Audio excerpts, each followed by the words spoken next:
Pourquoi la vie est-elle si dure? J'ai préparé le dîner. Serais-tu assez aimable pour venir le partager avec moi dans la cuisine? Tu sembles très nerveux. Tu me regardes avec un mélange de peur et de suspicion. Mais finalement, tu es trop épuisé pour résister.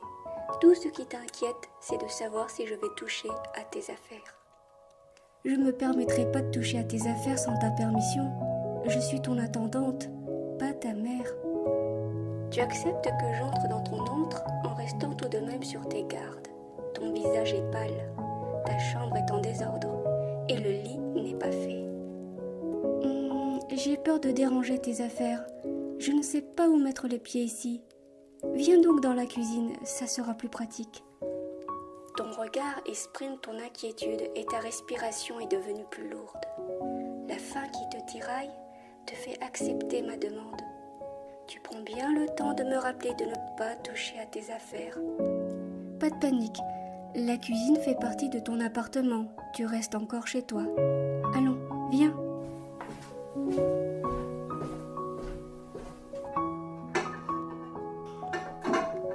Je nous ai fait des patates rissolées avec des œufs au plat et une salade verte avec une vinaigrette maison.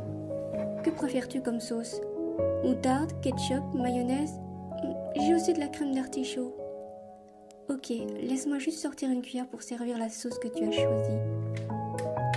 Régale-toi, j'ai fait un dîner simple ne connaissant pas tes goûts. As-tu des allergies alimentaires? Tu es content de savourer un plat fait maison. Qu'aimerais-tu que je te prépare comme plat pour ces prochains jours? Tu me dis ne pas être difficile et un premier sourire s'affiche enfin sur ton visage. Oh, c'est super, je vais pouvoir te faire découvrir la cuisine française et méditerranéenne. As-tu déjà voyagé avant de vivre reclus? Tu me parles brièvement de ta vie normale avant de choisir de vivre comme un reclus, par finir par ajouter que le monde et les gens sont trop brutaux et que tu n'en peux plus. Si un jour tu veux me parler de la raison qui a fait que tu deviennes un reclus de la société, je serai à ton écoute. Je veux que tu saches que je ne suis pas là pour te convaincre de changer de vie ou même te juger. Tu me remercies timidement pour cette attention. Je t'en prie, c'est normal. Veux-tu un dessert pour finir, à moins que tu fasses partie de ceux qui n'apprécient pas le sucré? Oh, super, j'ai fait un clafoutis à la cerise. Ça te dit d'en manger? J'ai dénoyauté les cerises. Certains ne le font pas, mais je trouve ça trop désagréable de ne pas pouvoir manger le clafoutis en se souciant des noyaux. Tu savoures lentement ta part de clafoutis, surpris par ses arômes et son moelleux. C'est la poudre d'amande qui donne toute sa saveur. J'en mets dans pratiquement tous mes gâteaux et biscuits. Au fait, je fais souvent la cuisine, je mange souvent même. Mais sache que je cuisine sainement, tu ne risques pas de grossir. Quand je vois ton visage émerveillé et plein de gratitude, ça me fait chaud au cœur. Et j'ai encore plus envie de prendre soin de toi. Tu es adorable, j'espère qu'un jour tu pourras montrer ce visage au monde entier sans peur. Tu te lèves brusquement pour me prendre dans tes bras. Oh, ça va aller, tout va bien. Je suis là pour toi maintenant. Des larmes coulent le long de tes joues. Je les essuie avec un mouchoir en papier que j'avais gardé dans ma poche. Pleure autant que tu veux. Laisse sortir tout ce que tu retiens. Tu peux rester dans mes bras tant que tu en as envie, d'accord? Je te frotte les cheveux comme si tu étais un enfant et j'attends patiemment que tu te calmes avant de poursuivre la conversation. Quand notre étreinte prend fin, je reprends la parole. Je vais faire la vaisselle. Veux-tu que je te rejoigne après dans ta chambre ou ailleurs dans l'appart pour discuter? Tu préfères rester près de moi et attendre que je finisse le ménage. Tu te proposes même pour essuyer la vaisselle.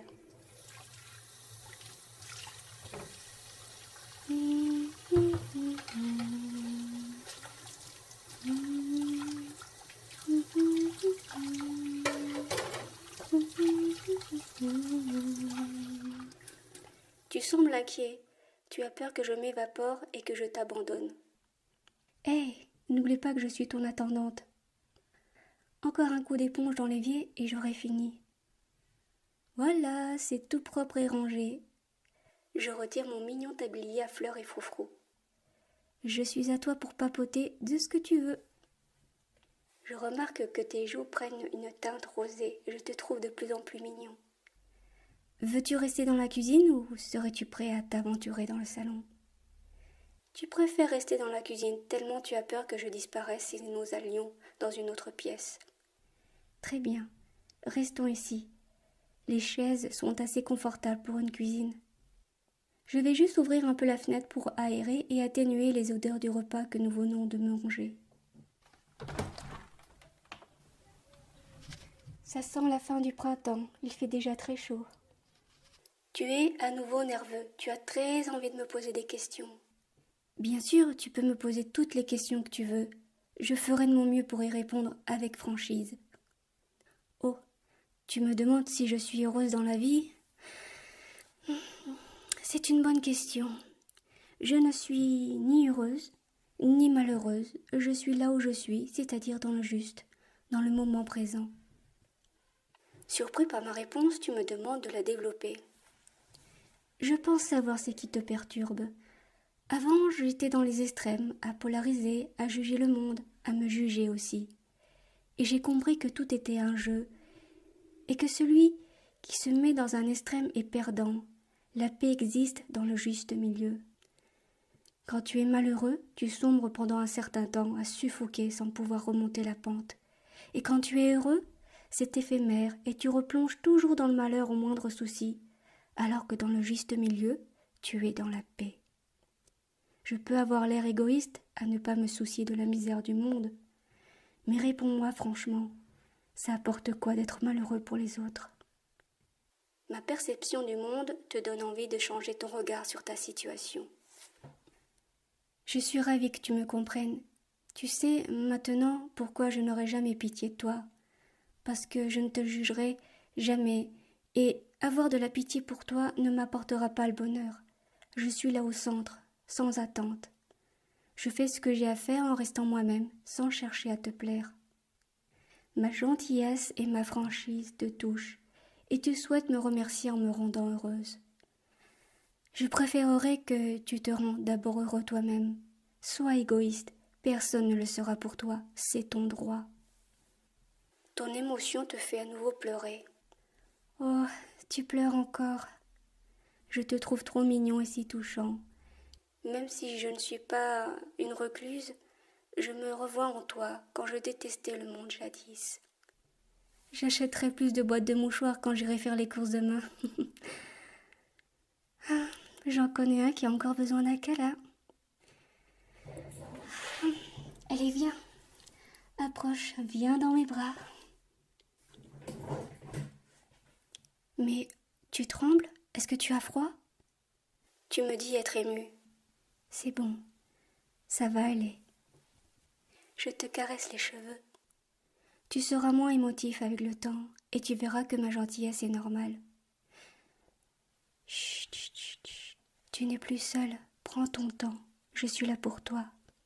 Le monde dehors peut attendre que tu te retrouves. Rien ne presse. Relaxe-toi. Là, tout va bien. Tout est parfait.